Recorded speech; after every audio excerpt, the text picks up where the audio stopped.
Welcome children. Worksheet number 62, ये 6 तारीख की वर्कशीट है बच्चों। विद्युत मोटर, इसमें हम विद्युत मोटर के बारे में पढ़ेंगे। विद्युत मोटर एक उपकरण है जो विद्युत ऊर्जा को यांत्रिक ऊर्जा में परिवर्तित कर देता है। विद्युत मोटर क्या कर देती है बच्चों? विद्युत मोटर जो है वो विद्युत ऊर्जा को यांत्रिक ऊर्जा में परिवर्तित कर देता है। यांत्रिक ऊर्जा कौन सी होती है? जिससे हम कोई कार्य करते हैं। जैसे हम पंखा चलाते हैं तो वो विद्युत से चलता है, मगर विद्युत ऊर्जा पंखुड़ियों को जब पंखुड़ियाँ घूमती हैं तो ये कौन सा कार्य है? यांत्रिक ऊर्जा है, यांत्रिक कार्य है। तो विद्युत ऊर्जा किसी यांत्रिक ऊर्जा में बदल जाए, ऐसा कहाँ पर होता है? विद्युत मोटर में ऐसा होता है। तो इस सिद्धांत पे कार्य करता है कि चुंबकीय क्षेत्र में रखे किसी धारावाही चालक को बल का अनुभव होता है। अगर कोई वस्तु किसी चुंबकीय क्षेत्र में रखी हुई है तो उस धारावाही चालक को क्या होगा? एक बल का अनुभव होगा। उस बल के अनुसार वो कार्य करेगी। जैसे स्विच ऑन करने पर पंखुड़ियाँ घूमने लगती हैं पंखे की। अब हम विद्युत मोटर के कौन कौन से भाग होते हैं ये पढ़ेंगे। विद्युत रोधी तांबे के तार की एक आयताकार कुंडली ABCD, ये वाली है बच्चों, ABCD। ये क्या है? विद्युत रोधी तांबे के तार की आयताकार कुंडली। चुंबकीय क्षेत्र उत्पन्न करने के लिए ये जो आपके दो रखे हुए हैं, ये क्या है बच्चों?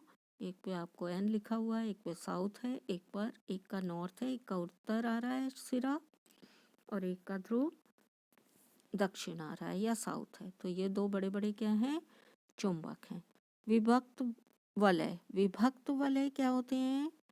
दो अलग अलग C आकार के वलय होते हैं ऐसे। P और Q जो विद्युत धारा की दिशा को बदल देता है। विभक्त वलय का कार्य क्या है? विद्युत धारा की दिशा को बदलना। आकार कैसा है? C के आकार के हैं। यहाँ पर आपको किस रूप में दिखाए गए हैं बच्चों? P और Q के रूप में यहाँ पर दिखाए गए हैं। यहाँ पर ये देखिए P और Q कहाँ लिखा हुआ है आपका? ये रहा P और ये रहा Q, विभक्त वलय। ये जो बने हुए हैं, ये यहाँ से यहाँ तक बना होता है, यहाँ से यहाँ तक बना होता है P और Q। और कार्य क्या है? विद्युत धारा की दिशा को बदलना। धुरी क्या होती है बच्चों? विभक्त वलय को धुरी पर रखा जाता है। धुरी पर क्यों रखते हैं हम इसको? धुरी पर हम इसलिए रखते हैं जो स्वतंत्र रूप से घूम सके, ताकि ये जो विभक्त वलय से लगा हुआ एक्सेल है ये धुरी पर रखा जाता है, एक्सेल पर रखा जाता है, ताकि ये स्वतंत्र रूप से घूम सके। ब्रश, विभक्त वलय के बाहरी हिस्से को चालक ब्रश X और Y से जोड़ा जाता है, जो विद्युत धारा की निरंतर आपूर्ति को सुनिश्चित करते हैं। ब्रश का क्या कार्य है? विद्युत धारा की निरंतर आपूर्ति को सुनिश्चित करना। और बैटरी, विद्युत धारा की आपूर्ति का स्रोत। विद्युत धारा हम कैसे पैदा करते हैं? इसमें विद्युत धारा आती है बैटरी को लगाने से। तो एक बैटरी लगी हुई है और दो X और Y से जोड़ा जाता है ब्रश को, ताकि विद्युत धारा की निरंतर आपूर्ति सुनिश्चित हो या आती रहे, इस बात की का निश्चय हो। यहाँ पर आपको धुरी दिखाई हुई है, इस धुरी पर रखा हुआ है, ये धुरी है, और X और Y यहाँ पर हैं, ये रहा X और ये रहा Y। X Y ये ब्रश है, तो ब्रश को X और Y से जोड़ दिया जाता है, यहाँ से और यहाँ से जोड़ दिया जाता है X Y को। ये ब्रश हैं, ये रहे यहाँ पर। और इसके यहाँ से तार में क्या लगा दी गई है? ये बैटरी। ये विद्युत धारा की आपूर्ति करती है, विद्युत धारा इससे प्रवाहित होती है। अब इसकी हम कार्यविधि पढ़ेंगे। कार्य प्रणाली क्या है इसमें, कैसे कार्य करती है ये विद्युत मोटर? विद्युत धारा ब्रश एक्स, फिर ए बी, बी से सी और सी से डी और फिर ब्रश वाई की ओर बैटरी में प्रवाहित होती है। तो विद्युत धारा कैसे प्रवाहित होती है बच्चों? विद्युत धारा एक्स से शुरू होती है। तो जब एक्स से शुरू होगी विद्युत धारा, ये रहा एक्स, एक्स से ए में जाएगी, ये ए है, ए से बी में, बी से सी में और सी से डी में, डी से फिर वाई में होकर ये बैटरी से विद्युत धारा इस प्रकार प्रवाहित होती है। अब फ्लेमिंग के बाएं हाथ के नियम को तार ए बी पर लागू करने पर धारा ए से बी की ओर चुंबकीय क्षेत्र जैसा दिखाया गया है उत्तर से दक्षिण और बी ए बी से नीचे की ओर गति करता है। तो ए बी क्या करता है? पहले नीचे की ओर गति करता है और फ्लेमिंग के बाएं हाथ के नियम से जब सी डी में यह सी डी पर यह लागू किया जाता है तो क्या होता है? सी डी ऊपर की ओर गति करता है। तो इस तरह क्या मतलब हुआ?